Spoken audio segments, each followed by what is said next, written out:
Hey everyone, this is Derrick Broze with the Conscious Resistance Network. Welcome to episode 163 of the Conscious Resistance Live. This week's episode is titled The Technocratic Plans Come into Full View. And our four top stories of today will be digital ID, it's getting real in the UK and across Europe. Trump's Technocratic Gaza peace plan, that's in quotations there. Israel's control over U.S. policy and media. We got some developments on that area. And smartphones and the brain drain, which is a brand new study that I think is very, very important that we're going to talk about. And we will also cover one or two other health-related stories there towards the end that I think you guys are going to want to know about. And then, of course, we'll end the evening by playing a brand new song from an artist I just discovered yesterday called Jo-DBL. It's a new conscious hip-hop artist that I want to feature tonight, as we do here on the Conscious Resistance Live. And of course, before we go further, I want to let you guys know this show is brought to you by Civil, CIVL.com, civil.com/TCR. That's the best place to find out more about them. Guys, their whole mission is to upgrade civilization, upgrade human civilization by promoting human respect, individual liberty, voluntarism. So we are now partnered together to help bring you not only this show, but more content exclusively to the Civil platform. And if you sign up for a 1-year subscription, you can get a 20% discount using the code TCR20. Again, the website is civil.com/TCR. And in fact, for those who are watching on screen, you see that QR code right there on screen. You can go ahead and scan that right now, and that'll take you straight to the link to get signed up. And not only those who sign up to Civil do you get exclusive content, like I'm going to tell you about some new things we got in the works, but also you get access to the final episode of the Pyramid of Power before anybody else. So thank you again to everybody at Civil for supporting me. I hope you guys will check that out. All right. So as I said, we've got quite a few stories to get into this week. But first things first, I want to remind you guys about my ongoing giveaway. It's called the 5-week Exit and Build giveaway. I'm giving away 5 copies of my book, How to Opt Out of the Technocratic State, right now. And I announced this last week. So as I'm recording this, and you're going to be hearing this Monday night or maybe Tuesday, you still got a little bit of time to email me at intothelight@protonmail.com. This first week, the goal is for people to send me a video, short video, 2 to 3 minute video. It can also be something you posted on social media that you share with me, highlighting how you are living the exit and build strategy or philosophy, whether that means you picked up and moved from one tyrannical place to live somewhere a little more free, or you're already growing your food, or you're getting off big tech, whatever it may be.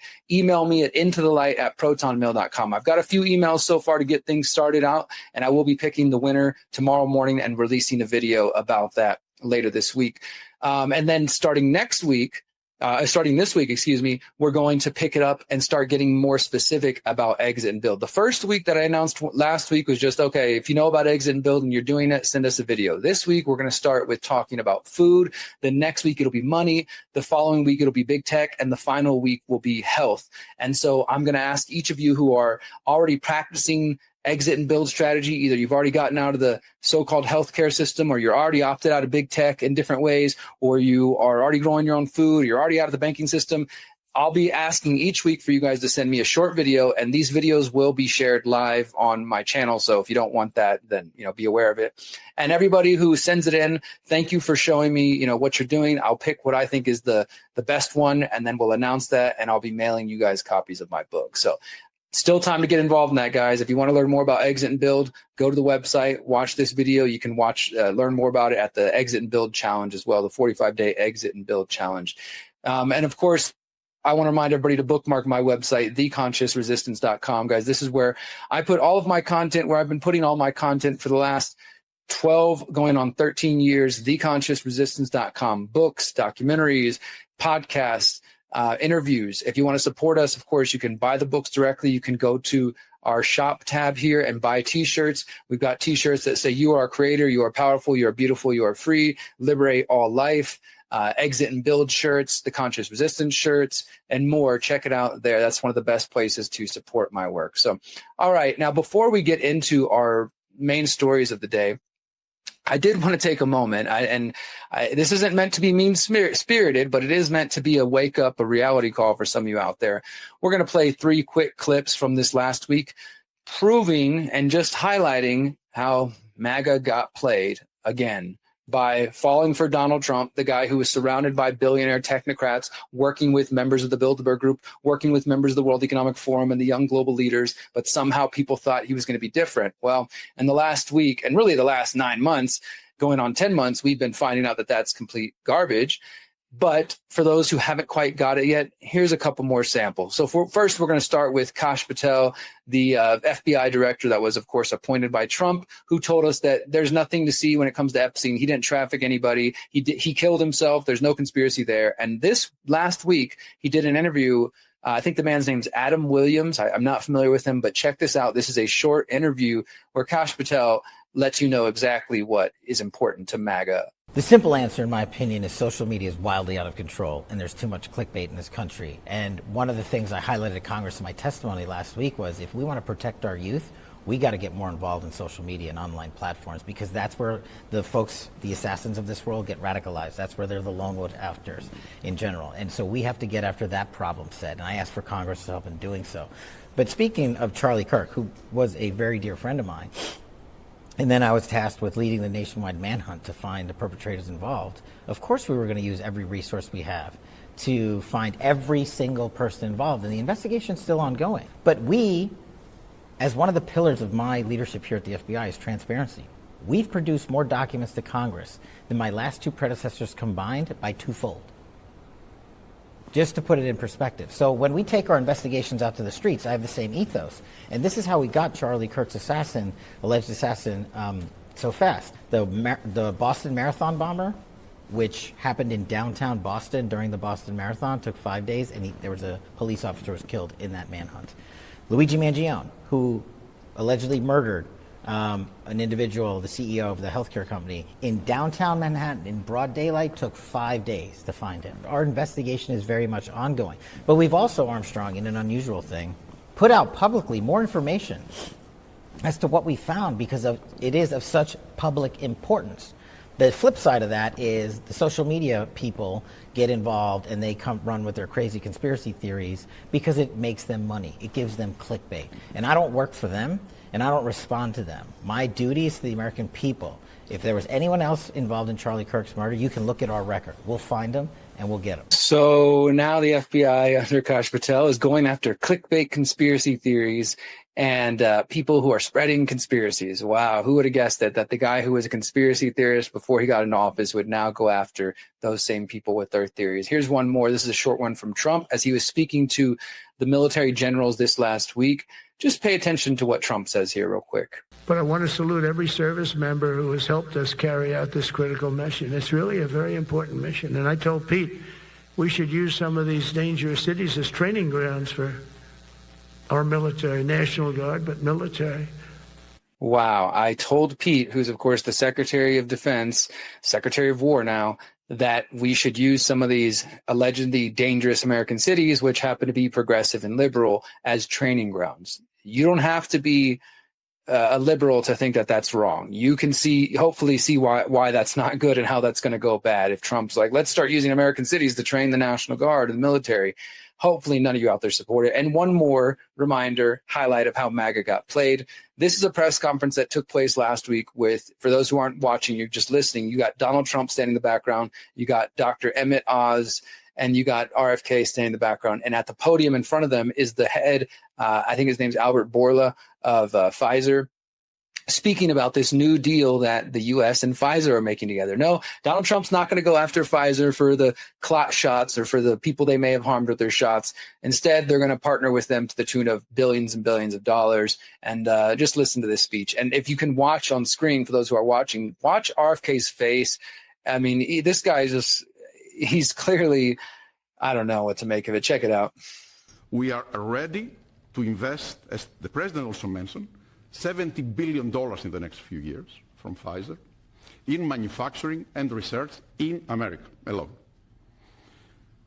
I really think this is an historical moment because also I can put that behind us and focus on the things that I want to spend my time, cancer treatments, to bring better obesity medicines, to bring better vaccines, to bring things that people value. And thank you for allowing us to do that. I want to thank Secretary Kennedy. I want to thank Secretary Lutnick. Your leadership helped us to pull that together. You are the mastermind of everything, and without the brilliant way that you designed the whole thing, we wouldn't be able to make it happen. But you were even more brilliant because you had someone in your team that he was the driving force behind everything. And I don't have words to thank you for your integrity. And it is what you have said. We created trust from day one. And that was the most important thing that allowed us to be able to pull very difficult negotiations. Of course, also I want to thank the U.S. trade representative, who is also heavily engaged, and he's probably the first trade representative that I have seen that cares about our industry and cares to do something about unfair situations out there. But more than anyone else, Mr. President, I want to thank you, Thank you very much. for your leadership and, frankly, for your friendship. Thank you. Albert, thank you very much. Great job. Great job. Trump says Pfizer did a great job during the alleged pandemic. Handshake with the head of Pfizer, the people distributing the vaccines, the injections, which hurt many people and which were pushed on the American public, raced out allegedly under Donald Trump's Operation Warp Speed.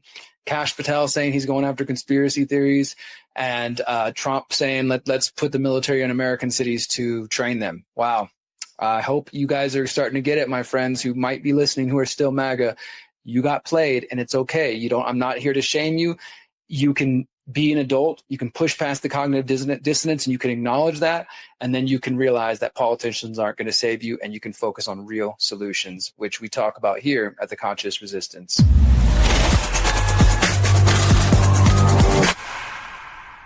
All right, so let's go ahead and get into our first story. I talked about this a bit last week. We were talking about the rise of digital IDs. I mean, really, we've been talking about this for years. I've been warning about this since the publication of my 2020 book, How to Opt Out of the Technocratic State. And we were worried about it under the guise of immunity passports, vaccine passports during COVID-1984. And now we see digital IDs being promoted either under the guise of fighting climate change, carbon credits, stuff like that, or to fight illegal immigration. So Keir Starmer, the head of the UK, he actually published this just a couple days ago whenever he made his initial announcement. And he says, quote, "The left ignored immigration fears for too long. It's time to give control back to the communities. Only a plan for a patriotic national renewal led by the Labour Party will counter the rise of the populist right." So what's happening here is basically people on the left, and including him and others, and of course he's a WEF UN stooge, they're starting to recognize that immigration being open and just sort of this weaponized immigration that people have been seeing isn't popular. And I say weaponized because it has been weaponized for those who don't quite get it. It isn't just, oh my God, a bunch of Muslims or African migrants or people from elsewhere coming into Europe and the UK and the US or Mexicans, whatever it may be. It's that it's being done by design. For one, you could point to US foreign policy. British foreign policy would be part of that as well, through the war of terror and the way that they've impacted other nations over the years. And the blowback from that foreign policy is to send droves of immigrants looking for a better home. And some of them coming to Europe, some of them, coming from South America up to the United States through Mexico. And that's one aspect of it, is the foreign policy of these countries. But the other point, and this is why I say weaponized, is that I do believe that this is being done by design. And no, not just by NGOs funded by George Soros, but that the larger predator class, the people who sit atop the pyramid of power, are explicitly using things like immigration and these wedge issues to divide the people. And so they create or allow a problem to fester. In this case, immigration getting so bad that the average person is like, oh no, I think that the leftists have gone crazy. They're just letting in whoever they want. And the people have a reaction, and that reaction is, oh, please, how can we stop the illegal immigrants? Well, let's let ICE or the Border Patrol roam the streets and kidnap people and take them away and question even Americans who are, haven't done anything wrong, but they might have the wrong skin color. And let's bring in digital IDs. That'll solve our problem. So this is why I've been saying for years, my friends, that by saying save us from the illegal immigrants, I'm not saying that isn't a problem in many places, or it's not an issue that you might want to discuss. As I say many times, personally, I'm an anarchist. I don't think the government should be in control of borders. But as a journalist, I accept and I acknowledge that many of you do have legitimate concerns. But the answer isn't to say, well, let's adopt digital IDs as the UK is now calling for. So this is Keir Starmer's initial essay about it. And he's also framing it in terms of we have to stop the rise of the populist right, because as I said, the left and the progressives, at least, in the front facing, like I don't think they're the ones who ultimately have power, but in the front facing part of this show, they have to say, well, look, the public doesn't like our policies, so we need to switch to being strong in immigration, and let's counter the rise of the so-called populist right. In reality, the populist right and the left are both controlled by the same people, maybe just through different channels, and people need to recognize that. And we also have, here's this from Sky News, Starmer reveals digital ID plan after admitting Labor shied away from illegal immigration concerns. We talked about this a little bit last week, but I just wanted to highlight a couple of points here. So let me go ahead. Type in the word shadow. I noticed this. There is no doubt that for years, left-wing parties, this is Keir Starmer's voice, left-wing parties, including my own, did shy away from people's concerns around illegal immigration. It has been too easy for people to enter the country, work in the shadow economy, and remain illegally. We must absolutely be clear that tackling every aspect of the problem of illegal immigration is essential.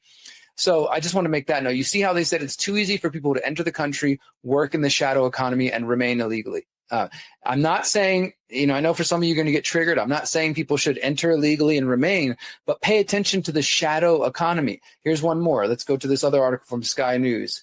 Let me type in black. And it says, French President Emmanuel Macron has repeatedly warned that the lack of ID cards acts as a major pull for channel crossings as migrants feel they can find work in the black economy. Now, again, I know some of you might be triggered by that, but guess what, my friends? That's the answer. We need to be using the black market, the gray market. We need to be using the so-called shadow economy, as Keir Starmer says it. That means we need to be outside of their systems. This is why these agendas have been trying to push for things like digital IDs and digital currencies for years, because they want the public to believe that the answer to helping the poor people in Mexico or Africa or Indian farmers is to get them into the system. We need as many people in the systems. That's the solution, right? Not getting out of it so that we're free from their chains. Instead, they want us to believe that the answer is for the people to stay in those systems. So that's why, to me, this highlights the importance of agorism. And agorism is, of course, what I discuss in my book, How to Opt Out the Technocratic State, what I call exit and build strategy, exiting from systems that don't align with your values, building or supporting those who are building the new ones. And these articles make it perfectly clear. These people aren't worried about you necessarily protesting. Now, I know there are some protests coming up in the UK, and great. I hope you guys kick butt and maybe you stop this. But it's clear in Starmer's own words, let's look at it again, that it has been too easy for people to enter the country and to work in the shadow economy. They want to be able to control who can work. They might be saying this is about fighting illegal immigration, but at the end of the day, guys, that's not what it's about. It's about control. And you might buy into it and say, okay, please keep me safe from those illegal immigrants who are stealing our jobs and wrecking the economy. And again, I'm not dismissing your concerns, but those concerns, which were created by a fabricated and manufactured weaponized immigration from the beginning, are now being used to work against you and to play you against yourself. So you don't want digital IDs, but now some people might say, well, I don't know, maybe this is the way to fix illegal immigration. If we actually had digital IDs and we could check everybody and see who was supposed to be working, we wouldn't have this problem, would we? Guys, you're being sold a bill of fake goods. Don't buy into that. Let's continue looking. The European Union, they have a biometric entry-exit system like the one Donald Trump keeps calling for. The new entry-exit system, or EES, will start operations October 12th. That is in 6 days as of the day I'm recording this. This means by next Monday, you will need a biometrics of some kind, face scanning, thumbprint scanning, to enter any of the EU member nations. European countries using the EES will introduce the system gradually at their external borders. This means data collection will be gradually enforced at border crossing points with full implementation by April 10th, 2026. And this is from the official EU website, and just got some information on it. All of this is in the show notes, of course. I found this one from Condé Nast Traveler. What to know about the EU's new biometric entry-exit system. Croatia and Estonia will be the first countries to require face and fingerprint scans at border checks starting October 12th. And Estonia, of course, I'm going to do some reporting on them soon. They're like they've been completely digital for 20 years, and a lot of Europe is using them as a model for how they think this whole digital world can go. And it says, if you have an upcoming trip planned to the glimmering Croatian coast or the cobblestone streets of Estonia, get ready to have your picture taken by border control. Soon, foreign travelers visiting popular European destinations will be required to undergo face and fingerprint scan as part of the EU's new biometric border check system. Starting October 12th, a total of 29 Schengen area countries will begin a 6-month rollout of the new entry and exit system, starting with Croatia and Estonia. So they're going to scan your face, facial, and your fingerprints. That doesn't mean you can leave the passport at home. You still need to provide it with personal information, passport details, etc. Travelers will continue to receive passport stamps. However, when the EES is in full effect April 10th, you will have to say goodbye to the beloved travel souvenir of passports. Passports will no longer be a thing in the EU as of April 2026. It'll be your face or your fingerprints. Guys, I've been warning you about this for so long. If you refuse to provide your biometric data, you will be denied entry. So that's pretty much all it comes down to. Here's another one. We got these in the show notes. This is from the Washington Post just a couple of days ago. At EU airports, passport stamps are out and fingerprint scans are in. Nearly 30 countries in Europe are requiring biometric scans under the new entry-exit system. Same thing, like I said, starts October 12th, phased in, becomes officially compliant by April 10th. This is going to include Italy, Greece, France, Spain, and of course, even though UK is not part of the EU, they're already working on their own biometric entry-exit system. This is kind of what it looks like. You step into there and you get your face and your fingerprint scanned by one of these machines for those who are watching on screen. This is becoming a reality, my friends. It is getting real. And here's what I wrote on Twitter the other day. To the people doubting that opting out or exit and build strategy matters, I encourage you to pay attention to the recent statements regarding the incoming Brit card digital ID. Starmer and other politicians are explicitly saying that this is an effort to prevent people from working the shadow economy or the black or gray markets, because this means it's untraceable income. This means the government can't tax it.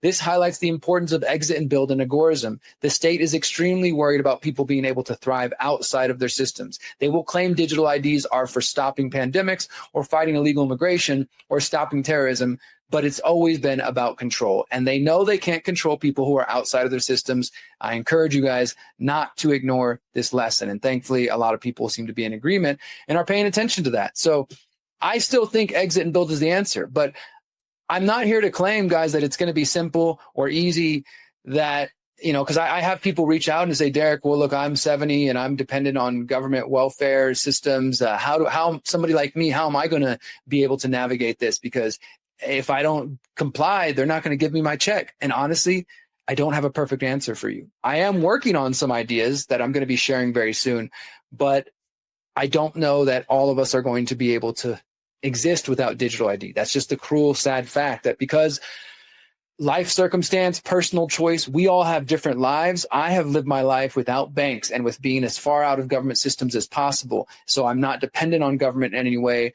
and I'm not trying to be.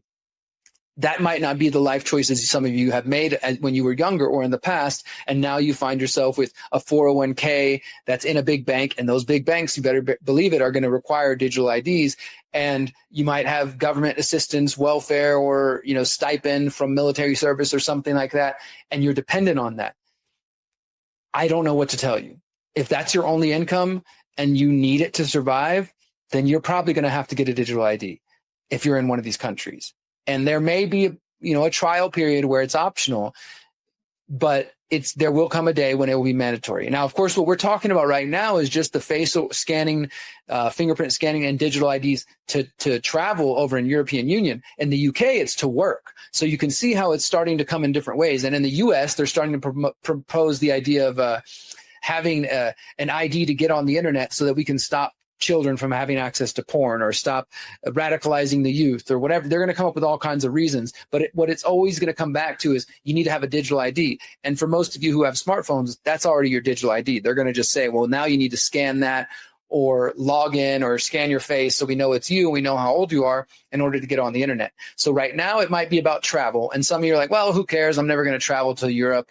It doesn't matter to me. But if you live in Europe and you like to visit other countries, in the next 6 months, you won't be able to do that without scanning your face or your fingerprints. And I hope that you won't comply. But that's where we're at, my friends. We need to start making choices. What do you want for your future? Is digital IDs, biometrics, facial recognition, is that a line in the sand for you? And if it is a line in the sand, do not comply. Resist at all costs. And that might mean, my friends, changing your jobs. That might mean changing your place of living. That might mean changing your lifestyles. In the same way that so many people were willing to make big, drastic moves during COVID 1984 because they wanted to avoid a shot or something of, something like that, or mandates of different kinds. You have to be thinking in these terms, my friend. If you don't want to accept their biometrics, their digital IDs, then you need to start building a life that is not based around needing those things. Hopefully that makes sense. Like right now, as I said, if your life is, you're dealing with banks and you're dealing with government in some way, start coming up with a plan. How can you cultivate a different path, a different life that isn't dependent on those systems? Because there's not going to be a way to operate and have this life of, well, I'm using the mainstream systems, I'm working with the government in some capacity, and not getting forced into what they're trying to build, into the technocratic state. So that means you need to start creating a life that is not based around those systems. And I know that takes energy. I don't have any go vote and it's going to be fixed. Hopefully you guys realize voting and politicians can't save you from the technocratic state. They're the ones trying to create it.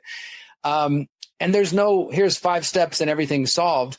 I do have ideas in my book, which you can download for free at theconsciousresistance.com/how-to. I've done the 45-day exit and build challenge, which you can go to at theconsciousresistance.com/EXB. I've got this 5-week exit and build giveaway. I'm trying to promote the idea. And very soon I'm going to be doing some exclusive content for Civil about exit and build and about preparing for digital IDs and these kinds of things. So I'm sharing things from my own life, steps that I'm actually taking, things that I'm doing. I'm not just, telling you to do something that I haven't tried myself. And it's not easy, and it will take effort. And as I said, it will take changing your life if you actually want to survive and thrive in the face of this. And that's what I want. I want to survive long enough to continue helping the coming generations, to continue building what I know is necessary. And I know that building the parallel systems that we need to exist freely outside of this technocratic state, it's going to take more than one generation. This is generational work that we're doing, and I'm committed to it. So I need to survive as long as possible outside of their systems. I need to work with others of you out there who are trying to exist and aren't just going to comply. I pray and I hope that you guys out there in my audience won't simply comply, and then once the digital IDs are normal, we're just going to be on the internet complaining about it. Well, what else do you expect me to do? I did it. Of course I did it, Derrick. I got to survive. I got to feed my kids. And I get it. But we have time right now, and not a lot of time, but we got some time to start focusing on what the alternative is going to be, my friends. And I really hope you guys will dive in and learn more about exit and build strategy. Now, I want to tell you guys real quick before we go to our next story about these exclusive programs I'm going to be doing for Civil. I just mentioned, again, if you want to learn more about Civil, check out the QR code in the corner of the screen right there, or go to civil.com/TCR. So starting in a couple weeks, on October 22nd, on Wednesday, October 22nd, I'll be telling you guys more about this next week as well. And if you're on my email list, you'll hear more about it. We're going to be doing a six-week course. It's going to be every other Wednesday starting October 22nd. That's going to be webinar, kind of masterclass style, going deep into what I'm talking about here. We're going to talk about how to go from being banked to unbanked. We're going to talk about strategies for navigating digital IDs when it comes to travel, when it comes to work. We're going to talk about different ways that you can opt out of the technocratic system while you still have time. And this will be exclusively to Civil members. So again, for those who haven't been over to Civil, I'll go ahead and show the website on screen right here. It is a platform that, like me, is focused on upgrading civilization, promoting human respect, and how do we help humanity flourish. And I do that through journalism. They do this by award-winning shows, films, and events. So you can get the Pyramid of Power, the entire series through Civil. You can get some behind the scenes stuff I haven't released. You can get my upcoming mini documentary, Liberation 2030. And then starting in a couple of weeks, you'll be able to watch me do this masterclass on exit and build, on getting out of the digital ID system, the banking system. And not only that, you get access to all the other content they already have on their platform. There's podcasts, there's documentaries. And you can sign up for $50 a year, or you can do the monthly thing, $5 a month. Again, if you want to use a discount code for 20% off, go to civil.com, sign up, and use the code TCR20, TCR20 for the conscious resistance, and you'll get a 20% discount on your subscription and be the first people to see my new masterclass, be the first people to see the final episode of the Pyramid of Power, as well as my upcoming mini documentary called Liberation 2030. So super excited to continue working with Civil, and I think we're just perfectly aligned. So thank you everybody who's over there and who is supporting, especially those of you who are already on Civil. I see some of your comments, and somebody told me the other day on Twitter, oh, Derrick, I watched that behind the scenes interview you did with Richard Grove on Civil. I'm like, wow, that's pretty cool, because I haven't released that interview anywhere else, and people are already getting to watch it because they're supporting me and they're supporting Civil. So check it out, civil.com/TCR. All right, for our second story, we're going to continue our talk about technocracy, but now we're going to shift gears and a little bit more international, talking about Israel and, of course, Gaza. Last week, at the beginning of the show, I announced that as I was recording, it was breaking news that Trump was proposing a peace plan to stop the crisis in Gaza, what's been going on really for decades, but they're focused on what's been happening since October 7, 2023. This peace plan was essentially accepted by Benjamin Netanyahu in Israel, and now we've recently heard that Hamas has accepted it. There's ongoing discussions taking place literally right now as I'm recording. But one thing I noticed, and that I tweeted about, check this out, guys. I was asking this question. I don't know if anybody else has noticed this. I said, has anybody else noticed how often the term technocratic is being used in terms of who is going to, quote, manage the Palestinians in this alleged peace deal? And some people know what I'm talking about, but for those of you who haven't, let's take a little deeper look at this peace deal.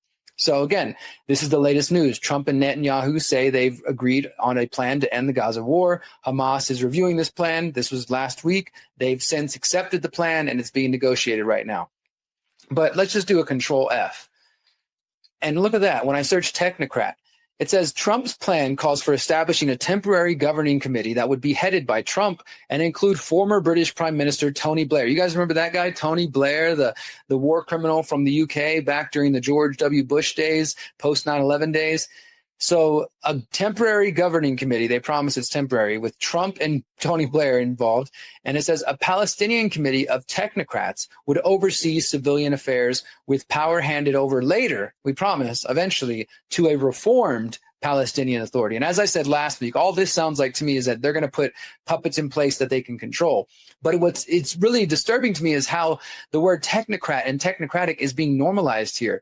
Now, for those who haven't read my book or you don't know the history, technocracy, of course, was a historical movement that was popular in the 1920s, 30s, and 40s in the United States and Canada.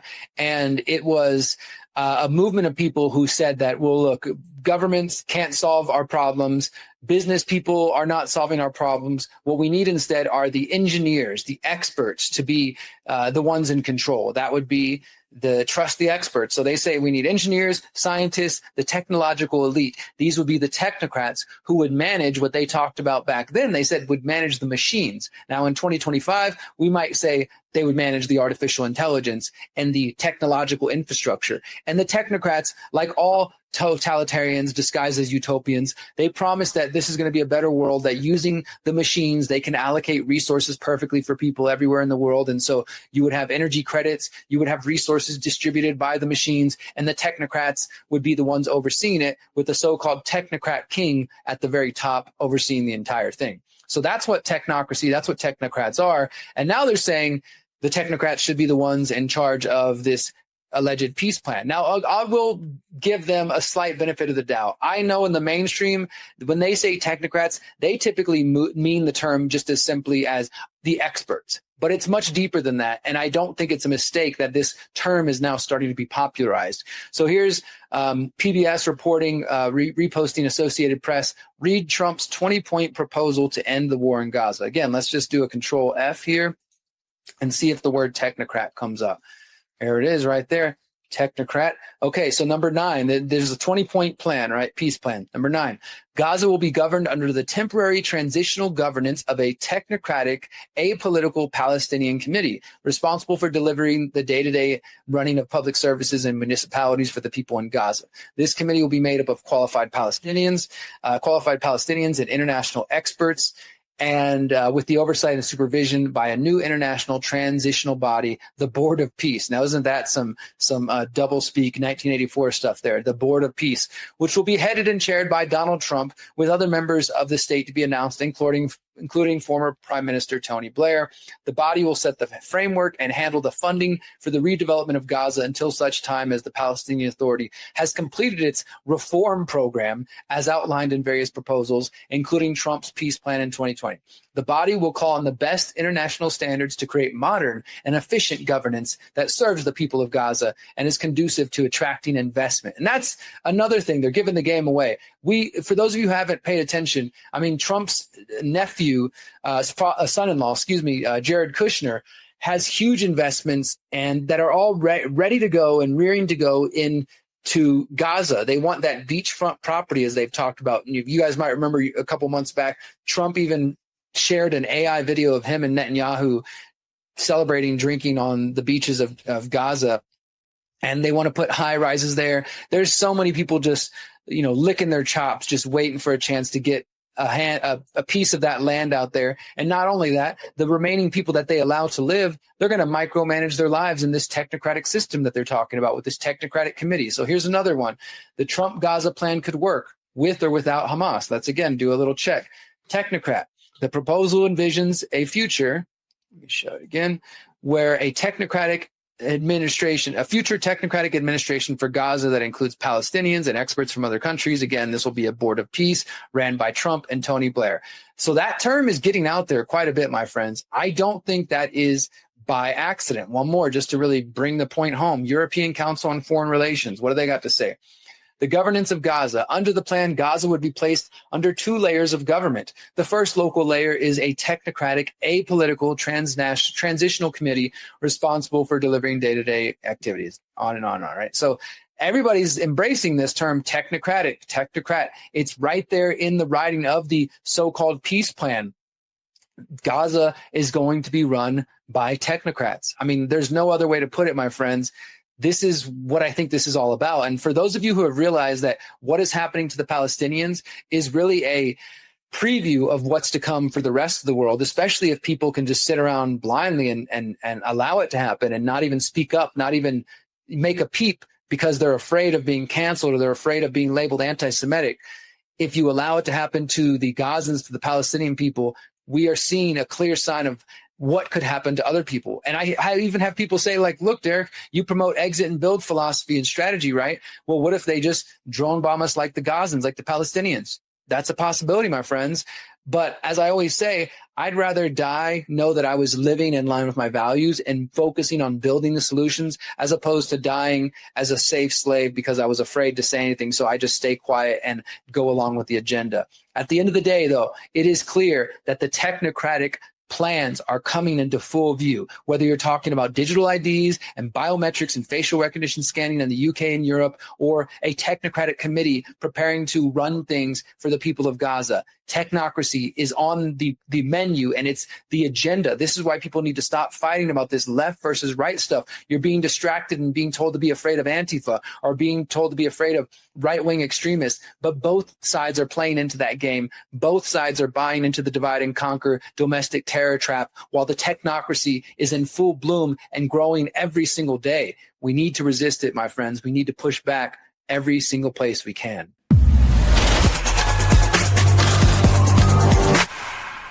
All right, so let's go ahead and pick up with our next story. We're going to continue talking about Israel, my friends. Unfortunately, there's quite a bit to say this week on Israel. So this next section of the show is focused on the media takeover, the media and social media and U.S. policy takeover by Israel, how Israel has control of U.S. foreign policy. This is no surprise to many of you out there, but we've got even more information about this. So let's go ahead and start with Marco Rubio. Now, as I talked about last week when I was discussing how there is a technocratic takeover of the media, not only with Larry Ellison of Oracle, who's CIA connected, part of the Project Stargate that Trump announced when he first came into office. Not only is Larry Ellison apparently going to be a part of the purchase of TikTok, which many people are speculating was done to get rid of the anti-Israel sentiment, which is pretty prominent on TikTok, which is mostly Gen Z, of course, people of all ages, but there's definitely a prominent anti-Israel questioning of the narrative sentiment there. And so you got technocrats like Larry Ellison, who is very much in Israel's pocket, trying to help get TikTok. And then at the same time, Larry Ellison's son, who we'll talk about in a moment, who now is the head of this new company, this merger of CBS and Paramount and Skydance. It's called the Paramount Skydance Corporation, I believe. And his son, David Ellison, is also playing a big role. So you got both Ellisons. The elder Ellison, who's 80 now, started Oracle. He's been calling for the freaking police state since 9/11, and he's the one who said we're going to have everybody on their best behavior once there's cameras everywhere and digital IDs and stuff like that. Well, this new article coming from Drop Site News, which I think is a great source for those of you who like geopolitics, they have more of a left-leaning bent, but they are good reporters. Larry Ellison vetted Marco Rubio for fealty to Israel, hacked emails reveal. The billionaire Oracle founder is on track to take control of the American media. Everything is coming together for Larry Ellison, the billionaire co-founder of tech giant Oracle, on again and off again, richest man of the world, and a staunch supporter of Israel, is set to take a leading role in reshaping TikTok in the U.S. His son, as I said, David Ellison, is moving to take over large swaths of media, including CBS, CNN, Warner Brothers, and Paramount, and reportedly bringing in the Free Press's Barry Weiss to help shape the pro-Israel editorial direction. And so Wired magazine recently reported the Ellison family is cornering the market on attention and data the same way the Vanderbilts did the railroads and the Rockefellers did oil. How they plan to operate that monopoly is on course to be tested out in what Donald Trump is calling New Gaza, which we were just talking about, the technocratic free trade zone. So the article goes on here, though, to show how leaked emails show that Larry Ellison was in charge of vetting Marco Rubio as the Secretary of State for Donald Trump. And I mean, that really shouldn't be a big surprise, but it just shows you this sort of network of technocrats and Zionists, which I was warning about prior to the election, were funding both sides of the election. So here we go. This says that Rubio finds himself in such a central position is in part thanks to Ellison, who has been a major patron of the Cuban-American former senator from Florida. Ellison first vetted Rubio for his fealty, which means his allegiance, back towards Israel back in early 2015, according to previously unreported email correspondences reviewed by Drop Site News. Rubio rose to prominence as a so-called Tea Party-backed conservative back in 2010, launching a presidential campaign in the 2016 cycle. As Secretary of State, he launched an unprecedented crackdown on free speech, detaining and attempting to deport critics of Israel precisely for the crime of their criticism of Israel. In early 2015, Ellison was emailing Ron Prosor, who was serving in the tail end of his time as the Israeli ambassador to the United Nations. He currently serves as the Israeli ambassador to Germany. At the time, Rubio was seen as a strong challenger in the GOP presidential field. The emails show that the Israeli diplomat and Ellison were arranging to meet with one another, with the Israeli diplomat soliciting Ellison's views on Rubio as a potential candidate who would advocate on behalf of Israel. It says, Larry, hi, please send me his speech. Thanks, Ron. On April 2015, the Israeli diplomat sent Ellison an email titled Rubio's Speech, asking him to send him a copy of the speech ahead of time. The next day, the two traded messages indicating that the Israeli diplomat and Ellison had dinner together and that Ellison would soon be meeting Rubio directly. He says, quote, I had a great time too, Ron. I'm looking forward to the next time. P.S. I'll tell you how dinner goes with Senator Rubio. Then, on April 30th, Prosor sent another message to Ellison to follow up, sharing his phone number and thanking him again for the evening they spent together. He asked, how was the conversation with Mario Rubio? Did he pass your scrutiny? Did you have a chance to talk about Israel? I would love to chat. A few hours later, Ellison said, "Hi, Ron. Great meeting with Marco Rubio. I set him up to meet with Tony Blair. Marco will be a great friend for Israel." Wow, they're making it clear. And then beyond that, they continue to talk. And a month later, Larry Ellison who had backed Mitt Romney at a fundraiser in 2012, he backed Rubio. So he goes first to meet with Rubio, sit down, have a dinner with him. He's communicating with the Israeli ambassador to the UN. And then they're talking about like, hey, well, where does he stand? Is he on Israel's side? And Ellison ends up endorsing him. And there's more details in this. Especially, I encourage you to learn more about the Tony Blair Institute for Global Change. This is, people are always talking about how the NGOs are funded by George Soros and things of that sort, which is true, but it doesn't look like they're actually paying as much attention to the right-wing NGOs like Tony Blair and the Institute for Global Change and how Larry Ellison is connected to that and how they're serving Israel's interest. And wouldn't you know, as we just read, Tony Blair, former Prime Minister of the UK, will be a part of this technocratic committee for peace in Gaza. So the technocrats, the billionaires, the Zionists, they all run together, guys. This shouldn't be a surprise to anybody, but some people still aren't getting it. Then we got this one. This was literally breaking. I just saw it a little while ago. New CBS owner David Ellison met with top Israel general and schemed to spy on Americans. This is from the Gray Zone, just dropping as I'm recording. Israel's former top general sought donations from David Ellison and his father, Larry, as part of a billionaire coterie to fund digital paramilitaries aimed at sabotaging pro-Palestine activists. The leaked documents show one planner explaining, "In the jungle, we need more guerrillas and less IDF." With Paramount and CBS now under his control, the younger Ellison has installed self-described Zionist fanatic Barry Weiss as editor-in-chief. So this just goes on further to show these deep relationships and connections between the Ellison family, who now, again, the younger Ellison owns CBS and a lot of the companies underneath them, Paramount, CBS, CNN, Warner Brothers, etc.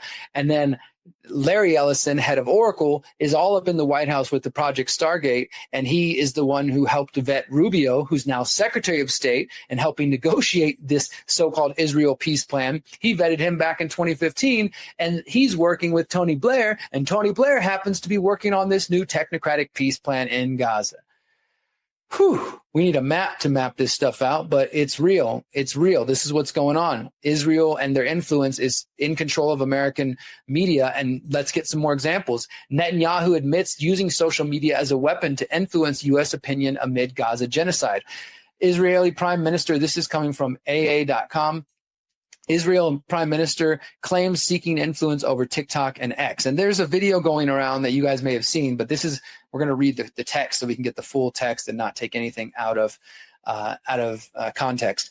Israel Prime Minister admitted on Friday that his government views social media platforms as a weapon to support Israel's right wing in the U.S. amid condemnation for Israel's actions in Gaza. In a meeting with U.S. influencers at the Israeli consulate in New York, and it published in a video on influencer Deborah Lee's account on the U.S. social media platform X, Netanyahu described social media as the, quote, most important weapon to secure our base in the U.S. He identified TikTok as, quote, the most important purchase going on right now because whoever controls it will be consequential. Then he says, we have to talk to Elon. He's not an enemy. He's a friend. And he says, if influence could be secured over TikTok and X, Israel would, quote, get a lot. And as I said, this comes after Trump signs the executive order to make a deal for TikTok's U.S. operations to be under the control of Americans, including people like Larry Ellison, who's connected to Oracle. And this article did get picked up. The Tehran Times, Netanyahu's framing of social media as a weapon triggers outrage. So Netanyahu himself, while you've got like these Zionist people trying to getting control of CBS and Paramount, and then trying to get a control of TikTok, Netanyahu himself is just coming out and saying, getting control of social media is one of our biggest weapons. This is one of the things we need to be thinking about right now if we're going to continue to influence and shape public policy. So they're not even trying to hide this stuff anymore, guys. And then we've got a news story from WikiLeaks. This was posted October 1st. And this has the clip that I'm talking about with Netanyahu saying what I just read. But what they point out here, $7,000 per post. Israel paying undisclosed U.S. influencers amid Gaza backlash. The Israeli government is paying U.S. content producers up to $7,000 per post as part of a major increase in budget for global influence campaigns. We have to fight with weapons that apply to the battlefields in which we engage. And the most important ones are on social media, Netanyahu said. This is at that same meeting. It says a September 2025 filing by Bridges Partners, LLC, on behalf of Government of Israel through Havas Media Group, under the U.S. Foreign Agents Registration Act, details, quote, initial payments for production and influencers, concept development with each influencer, began matching with Israeli content partners and writing initial post. Says more than half of the $900,000 total appears to be allotted to the recruitment and training of a cohort of more than a dozen U.S.-based online influencers expected to post pro-Israel content. The campaign is part of a larger influence push by Israeli authorities amid a collapse of public support in the U.S. of Israel. In late 2024, says Foreign Minister Gideon Sahar negotiated a 20-fold increase in the foreign influence budget, securing $150 million US. Among other initiatives, Israel is now paying $1.5 million a month to Donald Trump's former digital campaign strategist, Brad Parscale, to produce, quote, strategic communications using AI tools to generate thousands of variants on pro-Israel messaging. Parscale is now registered as a foreign agent. And Netanyahu says, we have to fight back. How do we fight back? Our influencers. So, and then here's the link. Again, this is all going to be in the show notes. Israel paying influencers $7,000 per post, the registration of the Foreign Agents Registration Act, and more. It's all there, linked there. So it is getting real, guys. It is getting real. And you got even David Icke's son, Gareth Icke, shared a video, Netanyahu's new TikTok strategy revealed. So Israel's doing everything they can, guys, to control the media, whether that's through buying the traditional legacy media like CBS and Paramount, or through getting control of TikTok, which obviously is going to influence younger people, Gen Z, or just paying influencers to talk pro-Israel talking points and to create AI talking points and probably to create AI bots to go out there and, yeah, cheer it on, cheer it on. This is why I try to remind myself, and we all need to think of this, that we might be arguing with bots when we're out there on the internet trying to talk some common sense to people. We might just be arguing with people who aren't even real. And I don't know what the perfect solution of that is. Obviously, we need to wake up to the influence of Israel. It's not anti-Semitic to question this. And I know most of you in my audience get this, but I know that there are still some out there who are trying to justify the different things that Israel does. And, you know, to people who tell me, because I've had some people email me and say, Derrick, look, you're being fed a false narrative. Israel aren't the bad guys. Hamas are doing bad things and this and that and this and that. And look, I'm not a Hamas supporter. I'm not saying they haven't committed crimes. I don't support anybody who ends up using innocent people to achieve their goals. But I know that Israel isn't innocent. And I know that Israel is not spending billions of dollars on influence campaigns and to influence American media and social media because they have an image problem. It didn't just come out of nowhere. Oh my God, the poor Israelis, everybody hates them. So now they have to spend billions of dollars to try to convince everybody they're good people.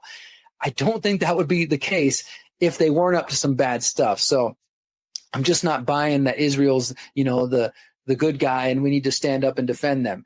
What's actually happening is that we can see that the Israeli intelligence has control of American media, and not just America, but around the world, and that they're trying to use that influence to continue to shape people towards a pro-Israel stance, and that only puppets get into the White House and get to Secretary of State and get to be to that high level puppets of the Zionist agenda. You don't get up there without supporting that. And the Zionists are directly tied in with the technocratic agenda. This is not a separate agenda. That's why the way they're treating Palestine and what their plan calls for in Gaza is about bringing in a technocratic committee to run things. So hopefully things are becoming more and more clear to you guys as we go on. All right. Our final story of the night is going to focus on a couple of health stories that I want to talk about because, the conscious resistance is about waking up to the fact that there are various systems, government, corporations, big tech, education system, controlled establishment media, et cetera, et cetera, et cetera, and pushing back against those systems, finding a way to live without them, but also the conscious resistance is about our internal world and our physical health as well. This is why I go to the gym 3 times a week. I'm not trying to be a bodybuilder, but I do love working out. I go biking, I go on walks. I want to stay physically, mentally, and spiritually fit, because in order to survive and thrive what we're facing, guys, you're going to need to be able to be all of those things. I'm not saying you need to be a bodybuilder, especially if that's just, if you're not able-bodied or if you're a little bit older, but being mentally and physically and spiritually sound as much as possible is absolutely key. And it's something I take very seriously. So sometimes I think people get obsessed with the conspiracy side of things and the true crime and the research, and they don't take time to take care of themselves. The self-care is important. The way what you eat, your diet, your physical exercise, etc. And also the tools that you're using, how are they impacting you? How are they hurting you? So this next story deals with that. This is a new study that I had shared with me, University of Chicago Press Journals, Brain Drain, how the mere presence of one's own smartphone reduces available cognitive capacity. You will find this linked in the show notes. There's an abstract. You can read as much as you want about this. I just wanted to highlight a couple of quotes from this. Again, this is from University of Chicago Journals. And it says here, quote, "The proliferation of smartphones represents a profound shift in the relationship between consumers and technology. Across human history, the vast majority of innovations have occupied a defined space in consumers' lives. They have been constrained by the functions they perform and the locations they inhabit." That just basically means when you're using technology, it wasn't all-encompassing. It wasn't something you carried and took with you everywhere like a smartphone. And smartphones didn't interact with every area of your life. It was just a tool. It may have been a digital tool, but it was just a tool. And so now smartphones have kind of changed that. It says, quote, "Smartphones transcend these limitations. They are consumers' constant companions, offering unprecedented connection to information, entertainment, and to each other. They play an integral role in the lives of billions of consumers worldwide, and as a result, have vast potential to influence consumer welfare for both better and for worse. The present research identifies a potentially costly side effect of the integration of smartphones into daily lives: smartphone-induced brain drain.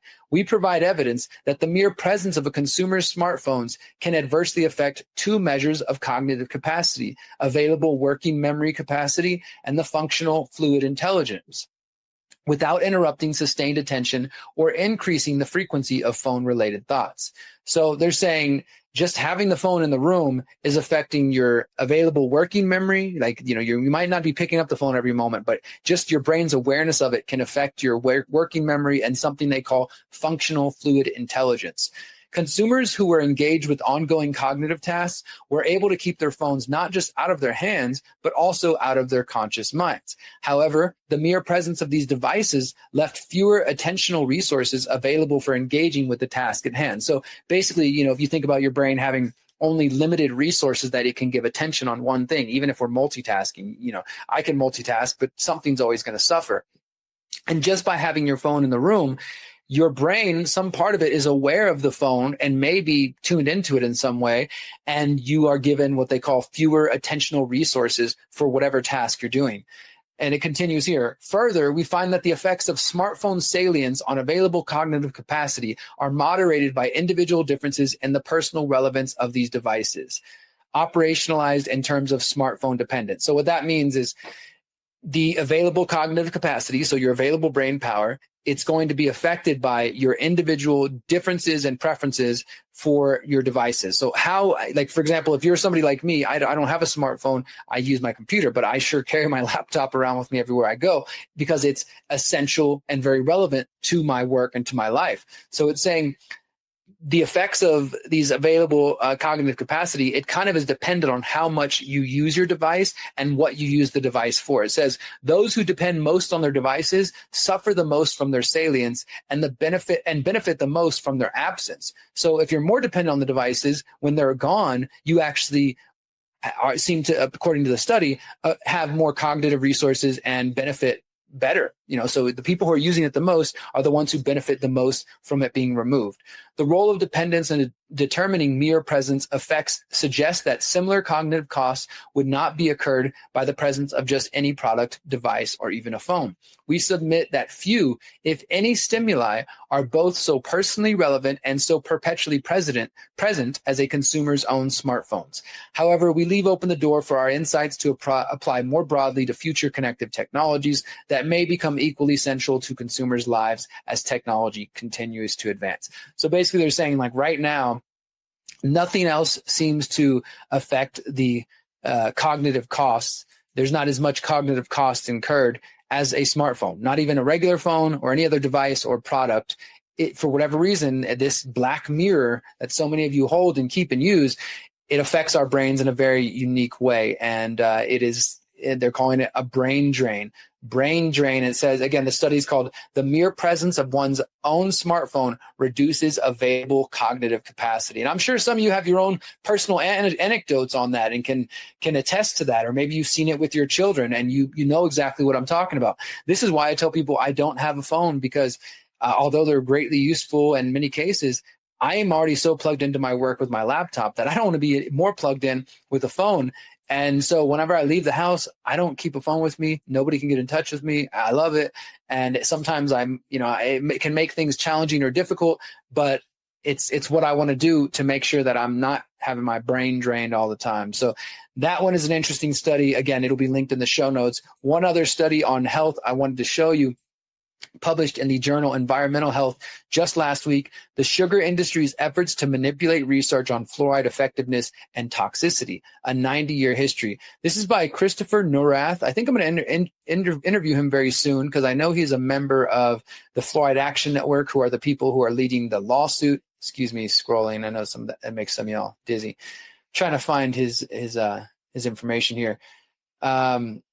Yeah, so you can find this research, and they've got an article on their website on the Fluoride Action Network, but it's a great report. I mean, it's a study, but it's really a deep report, and they've got, of course, an abstract, the method, and the results. And the results, we'll just read them. It says, records dating back to the 1930s demonstrate the sugar industry, sometimes in cooperation with dental interests, exaggerated fluoride's effectiveness and downplayed safety concerns. The sugar industry's science manipulation campaign preceded the better-known tobacco industry campaign defending cigarettes. Key leaders of the sugar industry's campaign transferred to the tobacco industry, which then adopted many of the sugar industry's tactics and financed research from some of the same sugar-conflicted scientists. Currently, a prominent safety issue with fluoride is developmental neurotoxicity. Evidence indicates that researchers with undisclosed conflicts of interest with sugar and allied industries provided biased reviews downplaying this risk for the last 90 years. Conclusion. Recently available records reveal a long history of the sugar industry distorting fluoride science. Many of the sugar industry's tactics were later adopted by the tobacco industry and mirrored by industries involved in asbestos, lead, pesticides, climate change denial, according to this person, and others. Researchers and policymakers should be aware of this distorted scientific record regarding fluoride effectiveness and toxicity.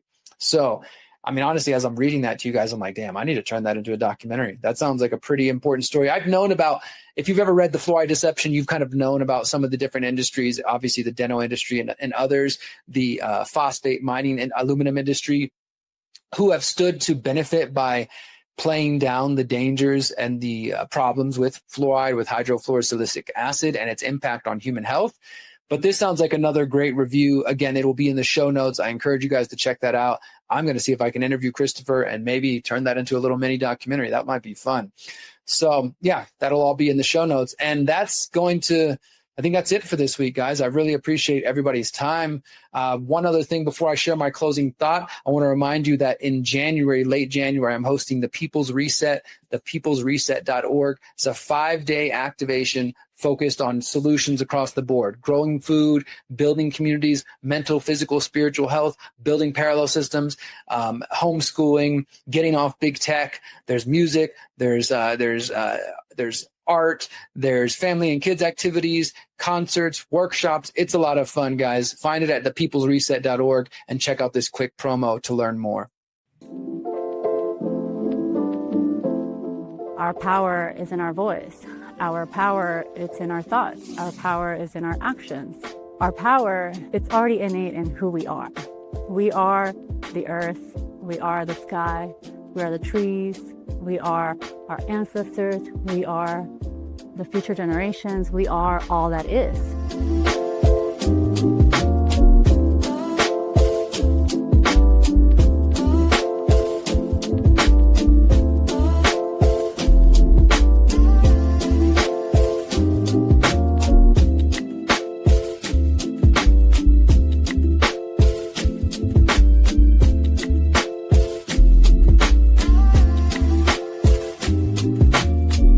I hope to see many of you in Morelia at the People's Reset, January 28th to February 1st.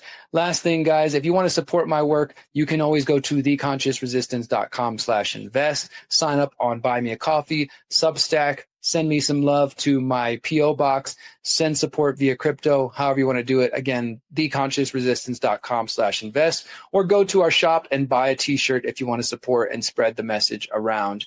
And, the final note, guys, is just to remind you again, I'll put it back up on screen. If you want to support me and Civil, get access to all kinds of content, check out that QR code right there on the screen. It'll take you to civil.com/TCR. You can learn more about what we're doing. As I shared earlier today, you're going to get access to the conclusion of the Pyramid of Power. You're going to get access to my upcoming mini documentary, Liberation 2030. You're going to get access to these master classes that I'm working on starting this October, running through December. And we're going to be working on other exclusive stuff. So if you want to make sure to get my documentary content and some of this deeper dive work that I'm doing with Civil, you're going to want to check that out. So go to civil.com/TCR. Again, I'm so grateful to be working with them, and I hope you guys will check them out. All right, that's where we're going to leave it for today, guys. Thank you so much for tuning in. I do the Conscious Resistance Live every Monday, and I'm trying to bring you impactful, important news from a perspective that's not left or right and not mainstream alternative media. And of course, trying to focus on solutions. What can we do for ourselves? How can we take care of ourselves? How can we build a better world that we know is possible for the coming 7 generations and beyond? And as I shared earlier, I don't believe it's going to come through politics, through apathy. It's definitely not coming through violence. It's going to come through each and all of us working on our mental, physical, and spiritual trauma, trying to evolve to become a better version of ourselves, and working with other like-minded people to do the same. Coming together with empowered, activated people to focus on building the better world we know is possible for the coming generations and laying the foundation for parallel systems. That's what I'm focusing my energy on. I think that's where we should all be putting our time and our energy into. And thank you guys so much for being here with me. We're going to end tonight with a song called The Story of History featuring Richard Grove by the artist Jo-DBL and featuring Buddha Teach. So brand new artist to me, just discovered them, but check this out. This is called The Story of History. Until next time, remember, you are powerful, you are beautiful, and you are free, my friends. Peace.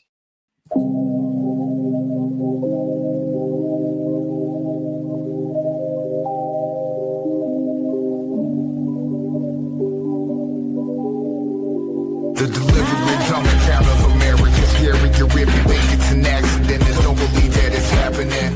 Open the book, but they're hoping we won't look at the creatures from Jekyll Island, cabal up to no good. We should go and tell folks, can't be hoping they'll know. Gently throw an elbow and tell them about COINTELPRO. Or drop a jewel in and walk away and make a monopoly like Rothschilds help both to obtain. Straight fast British American statecraft instigated a coup d'etat with Operation Ajax. In America's Tuskegee experiment, perilously the virulent syphilis spread to measure it. We inherited oligarchy that's arrogant, apparently unaware that they're the terrorist derelicts.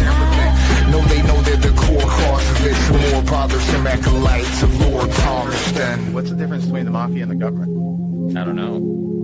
The mafia doesn't have a 15,000-hour indoctrination plan to convince you that they're not the mafia. That's true. Conspiracy, the story of history. They lie and they steal and they cheat. They plunder the freedom of mankind and they set it back piece by piece.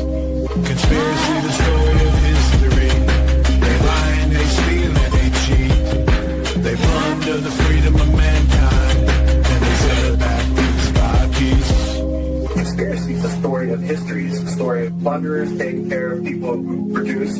They claim to take care of them through government, which doesn't give you anything, it doesn't take away first. So it's not creating something out of nothing. It's very real what they're doing. They're taking your rights, they're taking some people's rights and adding more to someone else's rights. Conspiracy, the story of history. They lie and they steal and they cheat. They plunder the freedom of mankind and they sell it back piece by piece. Conspiracy, the story of history. They lie and they steal and they cheat. They plunder the freedom of mankind and they sell it back piece by piece.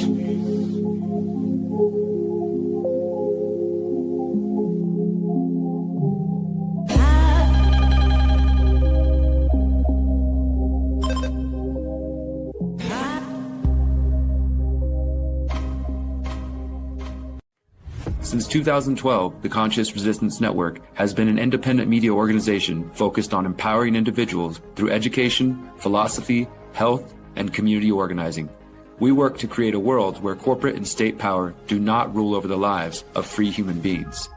Our motto is leading by example and helping others in their pursuit of freedom. Visit theconsciousresistance.com to find our articles, documentaries, interviews, podcasts, books, and more. Remember, you are powerful, you are beautiful, and you are free.